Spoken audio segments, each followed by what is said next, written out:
Hey everyone, welcome back to another episode of the DJ Sessions Presents the Virtual Sessions. I'm your host Darren, and right now I'm sitting in the virtual studios in Seattle, Washington. And coming in all the way from Dortmund, Germany, we have Larse on the show today. Larse, how's it going today?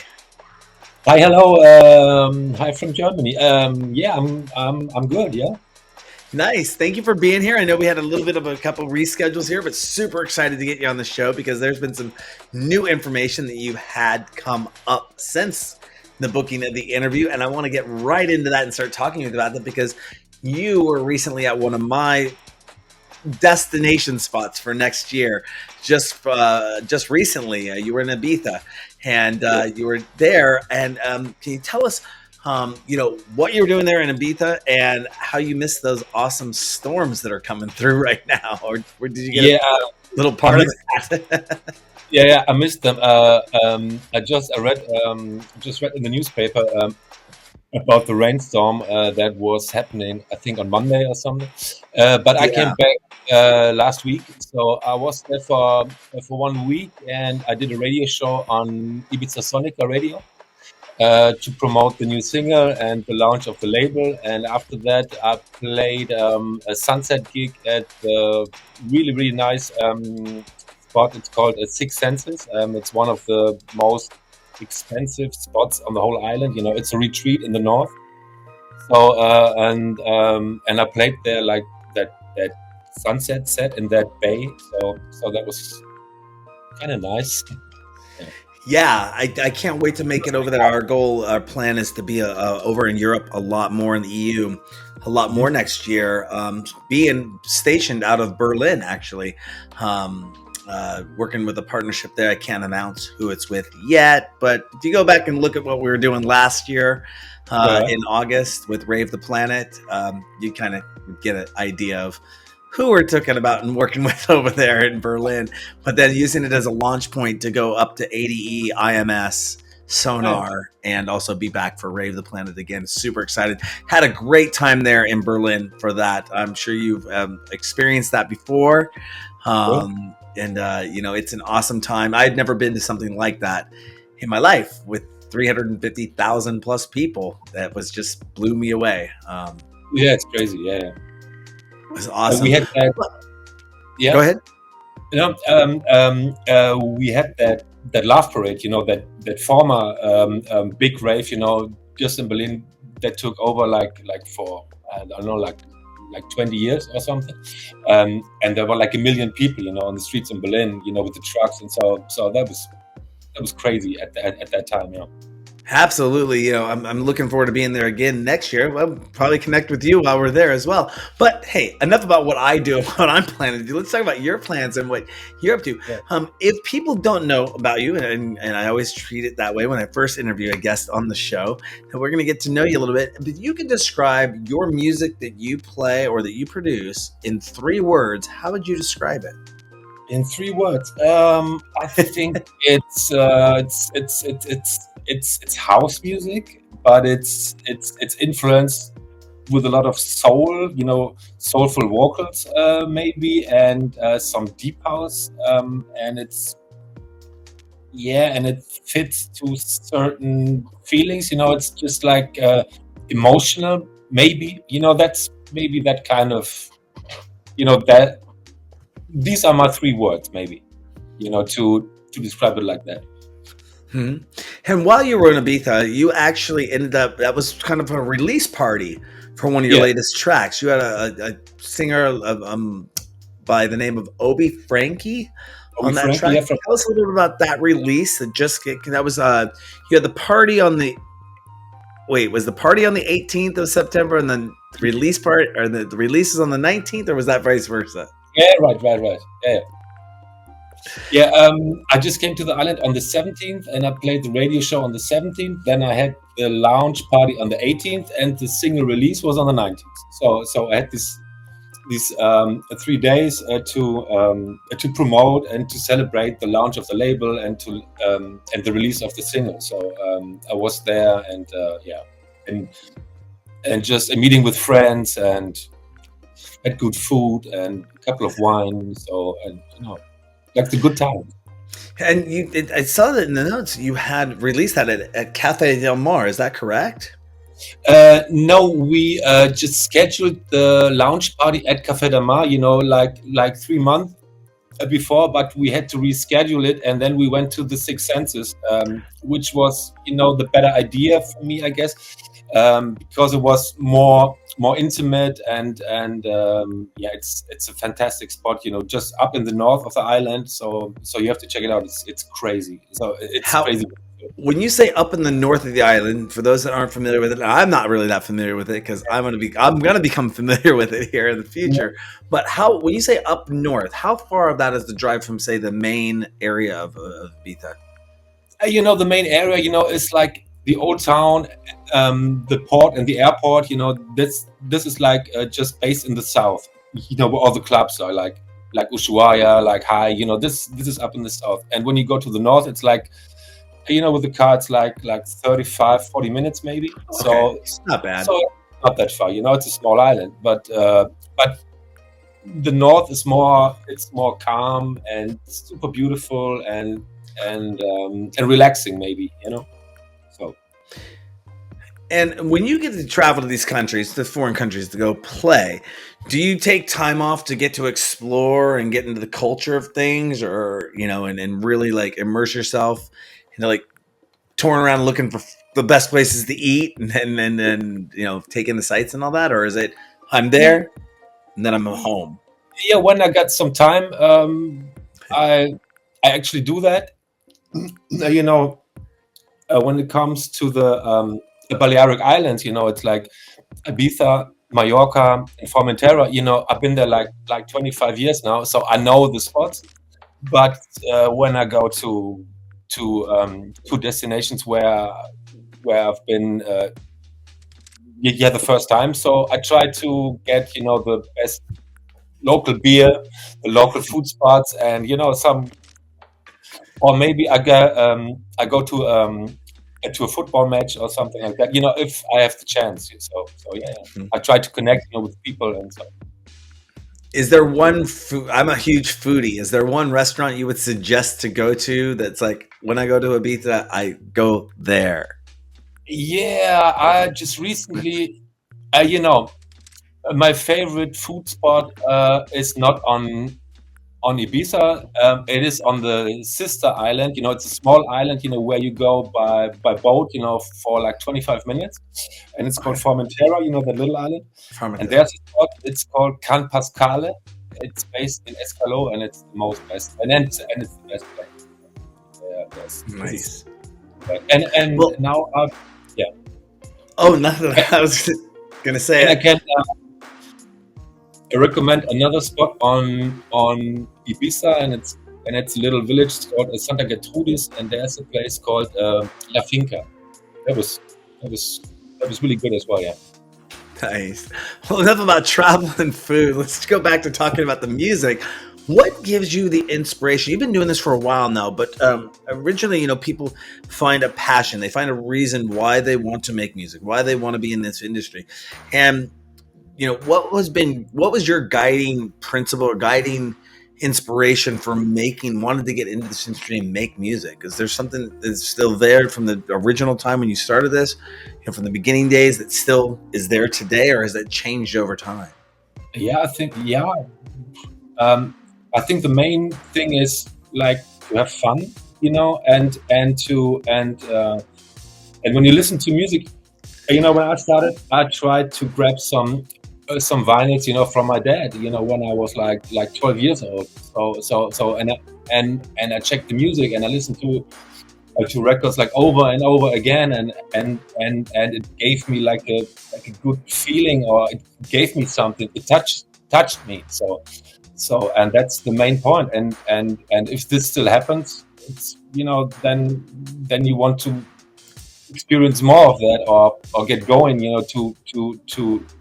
to listen to more music, and maybe you go to create some music. So and that's what my way was kind of like. I just listened to music a lot, and I just bought a lot of records, and then I tried, and then I bought a computer, and then I bought a sampler, and then I tried to sample stuff and then do my own beats, and then it developed, over the years.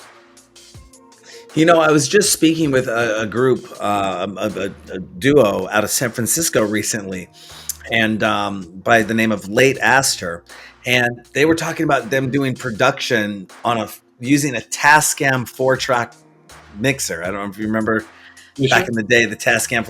I used to have one as a kid growing up. My brothers had a studio. My dad purchased one, so I was like 8, 9, 10 years old back in the 80s playing with this Tascam 4-track mixer. They just made a lo-fi album, and it just dawned on me when you said they wanted that lo-fi tape sound, though, for what they were looking for. But it just dawned on me, if you got a sampler, I mean, basically you could throw this into Pro Tools or Ableton or whatever as well. But even if you got an old school sampler, what's that? But at that time, when I bought the sampler, I think it was like 1991 or something. Yeah. So there was no Pro Tools, there was no like Ableton. Yep. So I got a Atari with Cubase, with that basic Cubase, and then I got the sampler. And I tried to sample all of my drums, all of my like strings and stuff, and so I put it all together, and then it developed. Then I bought a synthesizer, and then I bought a drum machine, and then like. Well, I guess what had popped in my head was the thought is we were talking about tape drag, and how if you're using a 4-track like that, if you don't pack your tapes, and make it tight, it can not only would play at different speeds, but it can also drag across the head. But if you had a sampler back in the days, like back in the 90s, you could at least sample that track and it'll be the same one every time. You're not going to have to worry about tape drag when you're making it. It just popped in my head. I was like, oh, yeah, I didn't think about that. And if they wanted that tape sound, I guess they could record it and then. But anyways, technical stuff. We're not going to geek out here on all that fun stuff. But now that with the advent of moving it, to more obviously software-based productions, computer-based productions, producing music stands with spending a lot of time sitting down at a computer, producing tracks, hours sometimes. And I know for myself, just sitting back in this seat alone, back in the studio, and again, in a sense, I put on, in the last 5 months, I put on 30 pounds because I'm in this seat from 6 a.m. to sometimes 6 p.m., 7 p.m. at night, 5-6 days a week. But I always ask producers this, if you're spending all that time in front of the computer, all that time making beats, and we're going to get into running your own label, where do you find free time to stay fit? How do you stay active or keep yourself in a kind of healthy balance of life? I got some kids over here. I need to be. I got kids, and I try to schedule. My day like the best way I can. But I try to do some sports as well. But it's but it's all about the kids. They want to go to the football training, or they want to go like there, and then you have to stay fit. So it's Are not they allowed locked up, for 3 weeks and do music. So these times are over now. Are they allowed to come in the studio and play with the gear? Do they have an interest in your musical side of business? And they come just to the studio, or they when I play just around the corner over here in Germany, maybe they come and join me when I play, but they got their own kind of just interest, and they're like totally into hip-hop, so it's not that cool what the old man is doing, so they want the rap thing.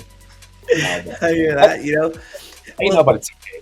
That's okay. Maybe they'll want to become artists and rappers, and you'll help produce their first albums and tracks. Now, you just launched a new label. Tell us all about that. I'm always excited to hear about new projects, new ventures, obviously new tracks, new albums.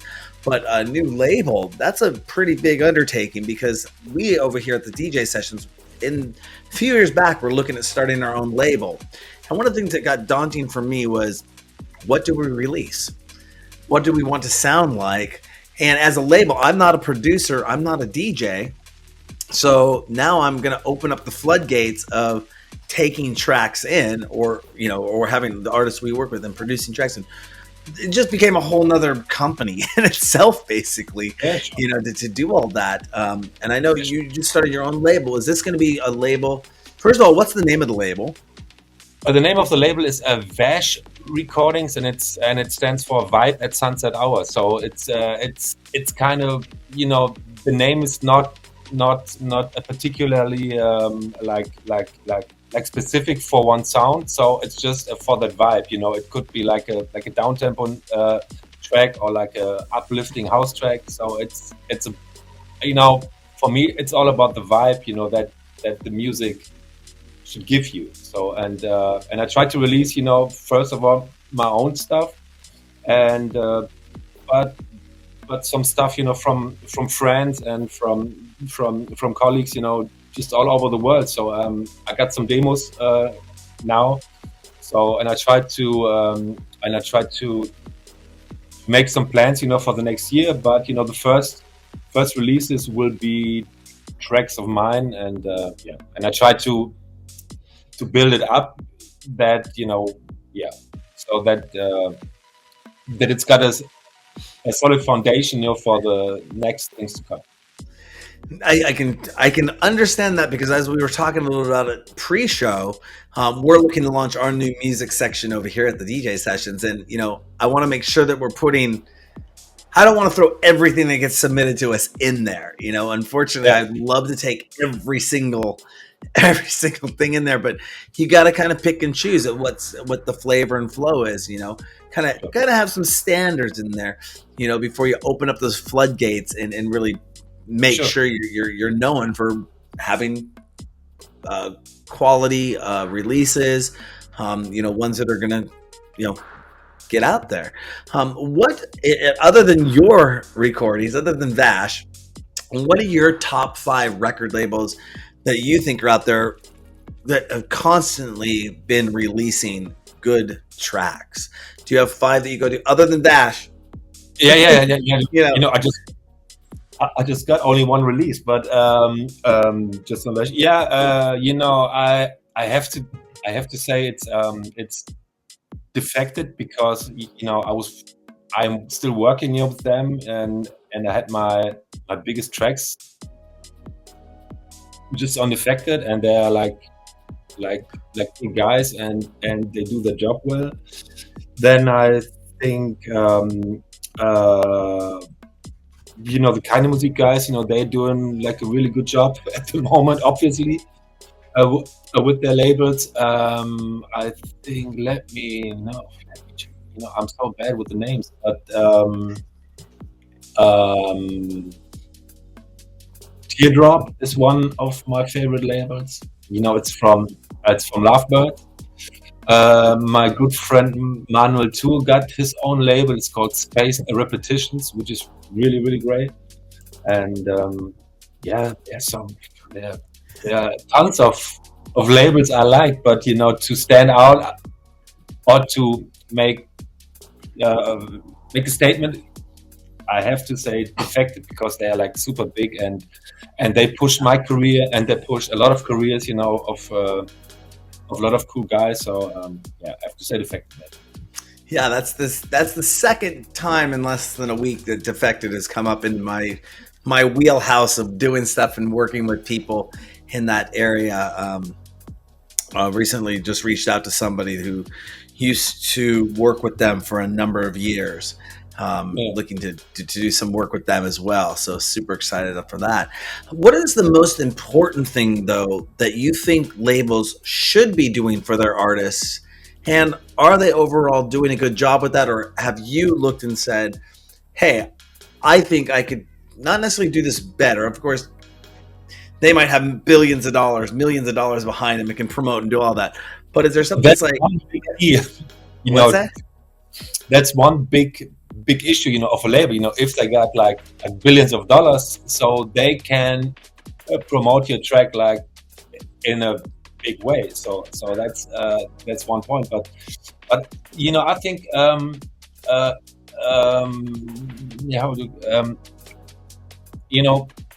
when you got that feeling that they are just believe in your music and in your track in that moment.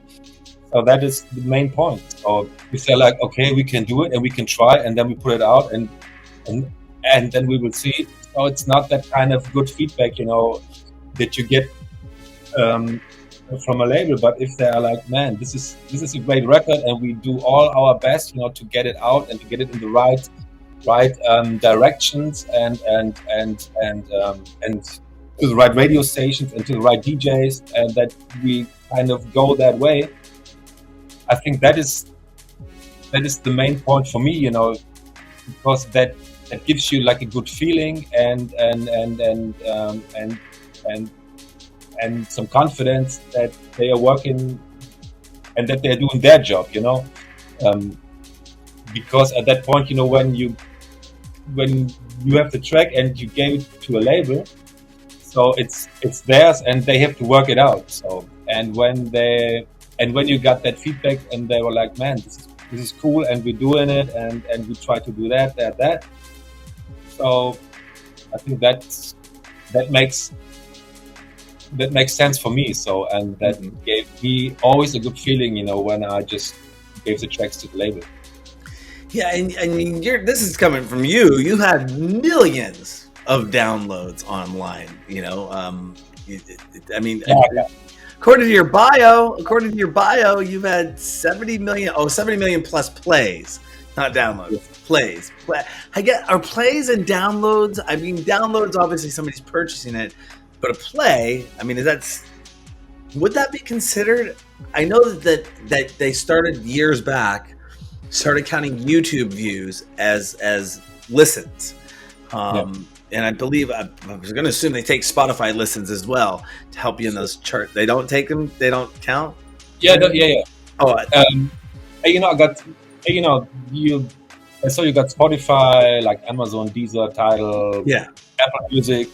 So, and these are like streams and at YouTube. So, and then it's like streaming, and then you got this DJ shops or iTunes Music, where you can download the track. So but over the years, it's like a little percentage of the whole thing. It's the download. So the streaming is the main part, of making the money, if you call it that money, because of streaming, because it's not that money like back in the days, but we all have to deal with it. But having 200,000 plus listeners on streaming, I'm sure that qualifies for something. Is there a matrix or a model that anyone's come up with to say, okay, this is how many listeners, this does this, and we can predict kind of what a track is going to do when it gets out there? No. Yeah. That was simple. Maybe, but in my case, I just no. I just how do I call it? If I I didn't have any plan, I need to do that track, and then I need to do that track, and then I need to do a up-tempo track, and when that breaks, I need to step down. So I just did my music and tried to get it out, and thankfully I got some tracks or some records, that were like that people loved, and constantly listening. I got this track, this remix, from Candy Staten I did in 2012, and it still gains a lot of streams, and it's like 13 years now. So it's and that was my approach, to get the music out that is there, for like years, and not for like 4 weeks and then it's another track. So and I did this, with a few tracks, but hopefully with some tracks in the future as well. But there's no kind of prediction, to that. So so I just do it, just how I feel and just how I think it's okay to put it out. And sometimes the timing is cool and sometimes the timing is bad. So it's like that. Yeah. Is there something you'd like to say? I mean, you just kind of brought up a kind of good segue point there. Is there something you'd like to say to new and up and coming producers to watch out for when it comes to making their career successful in taking it more specifically towards, releasing a track and putting something out there? Any tips, tricks, advice, or anything you could say to them to watch out for when they do that?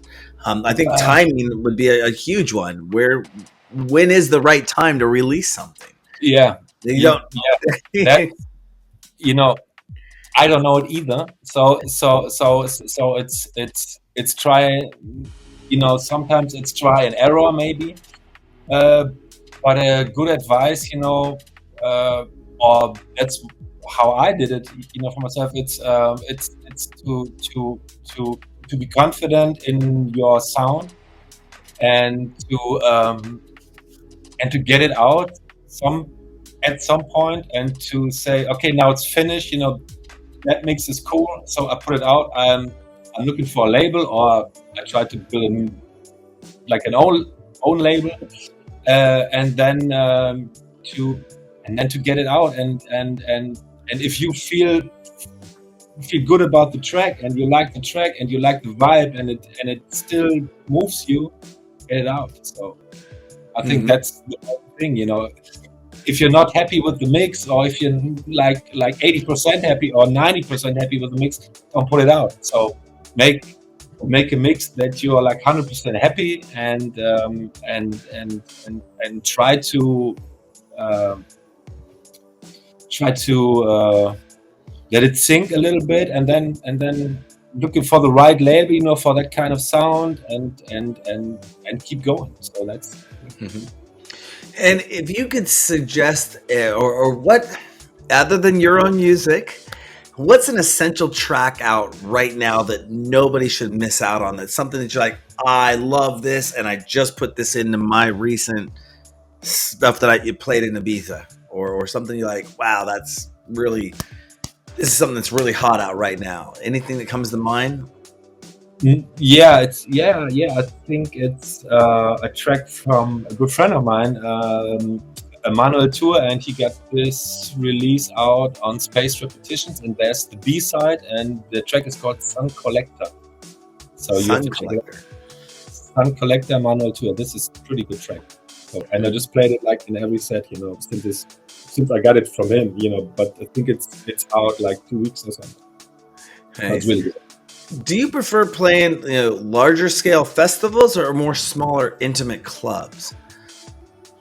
I came from that intimate clubs, and I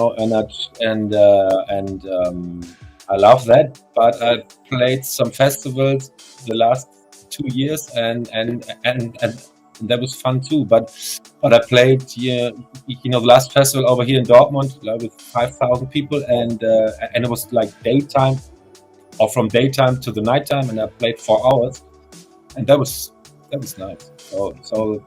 So that was fun, but I like both. So I can't.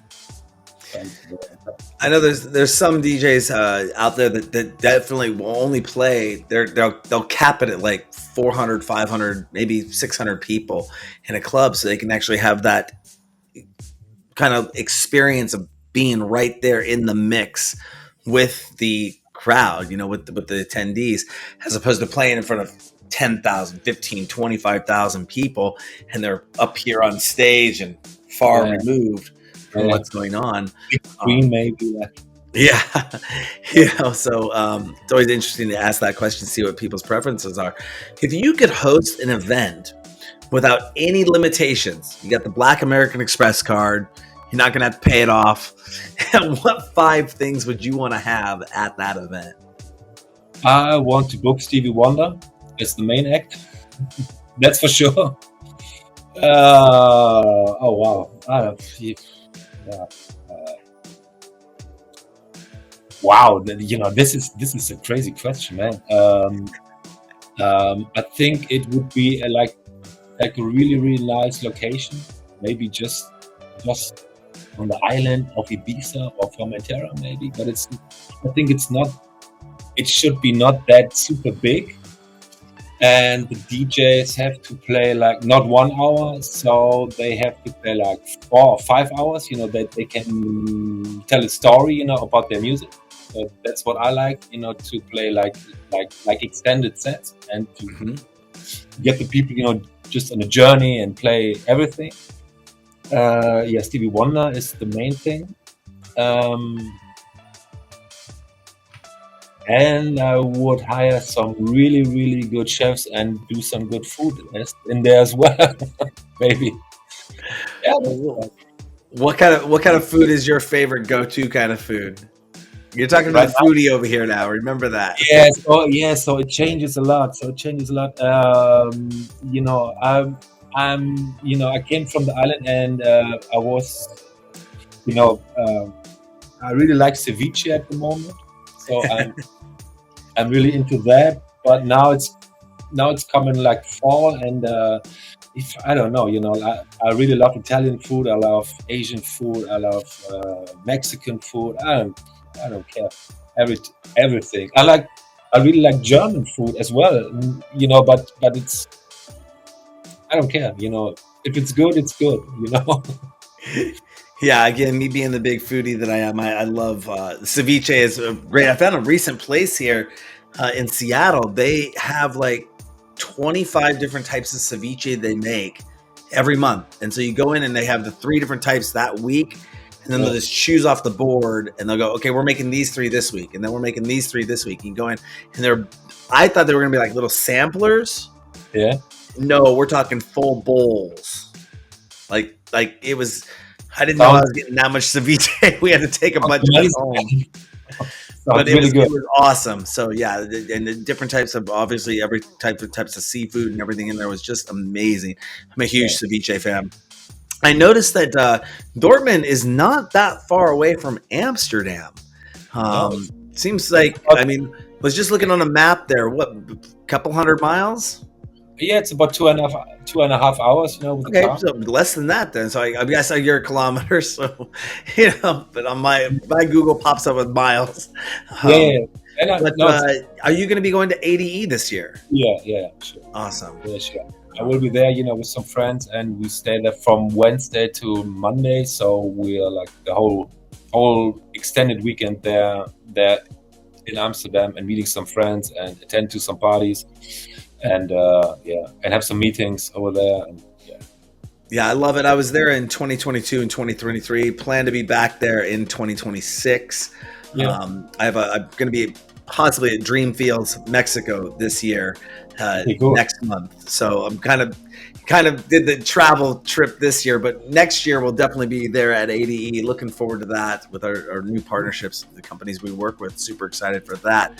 And yeah, you're right. We usually fly in and get in on a Tuesday morning, flying, 14, 16 hours from where we're at, and then have Tuesday to kind of acclimate.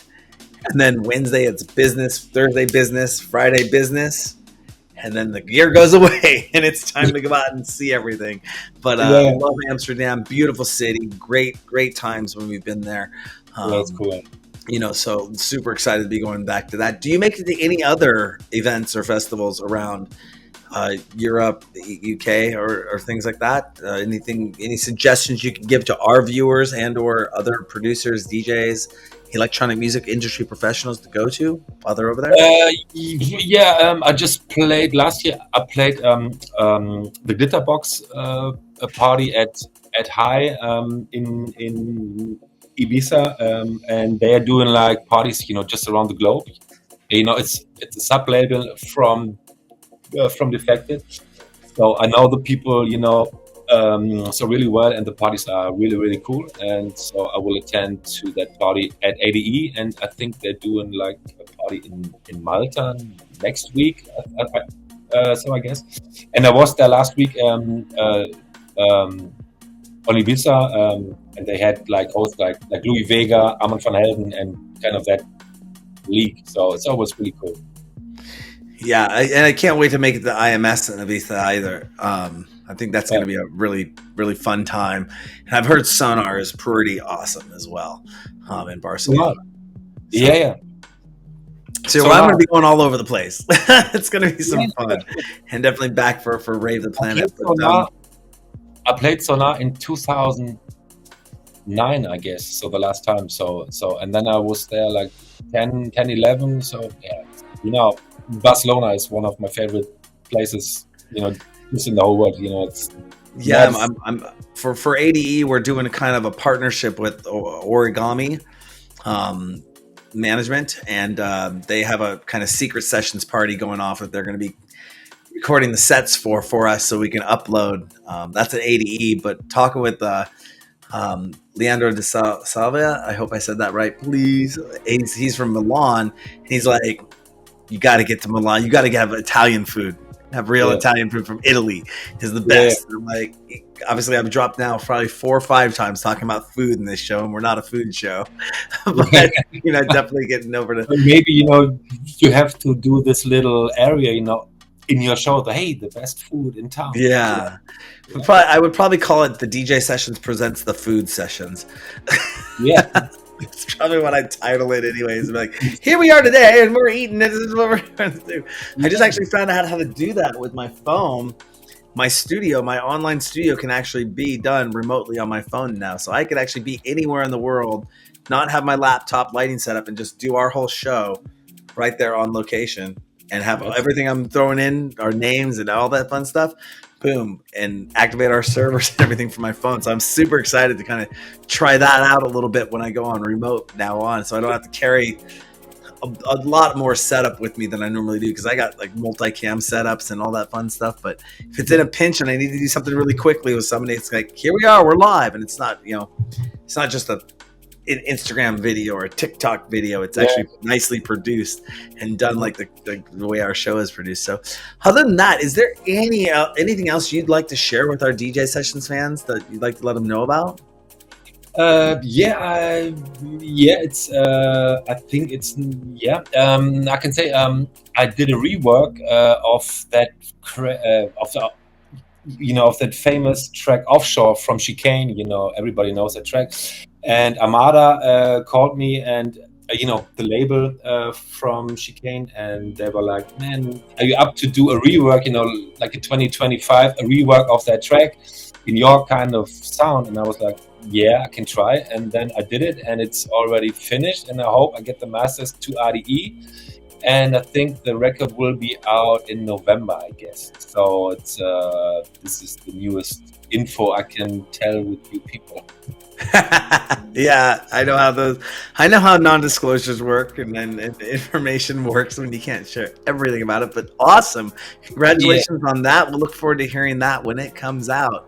Where's the best place people can go to find out all the information about you and know about when your new tracks and stuff is coming out from your label and everything? Yeah, I think the best way is to get on my Instagram page. There's a link tree, where you find everything, about the label, about the releases, about the bio, and about some streaming I did, and some YouTube sessions I did, and you can stream the records. And it's Larse music. What is it called? Underscore. That's okay. Larse_music. So that's the right address. Larse_music. It's right there on the screen right below you. Our fans can see it. We'll put the links in the bio and everything on the site. But Larse, thank you so much for being here today. We're going to look forward to following up with you. We'd like to stay in contact with everyone that comes on the show and up to date, knowing what they're up to, what projects they're working on. Super excited to see the growth of the label happen as well. Thank you for being on the DJ Sessions today. Thank you for the invitation, and thank you for the nice chat. So absolutely, no worries. On that note, on that note, don't forget to go to our website, thedjsessions.com. right down there. Click on the QR code. Go to the website, thedjsessions.com. We have over 700 news stories, 2,700 plus past episodes, live interviews like this one here, exclusive mixes, our new music section. We have a virtual reality nightclub. A lot of people don't know about that. Yeah, Daft Punk, they're cool and all with their virtual reality stuff, but we had one first. All of that and more. Our mobile app 2.0 coming out, and music, more, all that. All our socials are there as well to follow us at thedjsessions.com. Oh, we'll be revamping the store here soon, so new merch coming soon at thedjsessions.com. I'm your host, Darren. That's Larse, coming in all the way from Dortmund.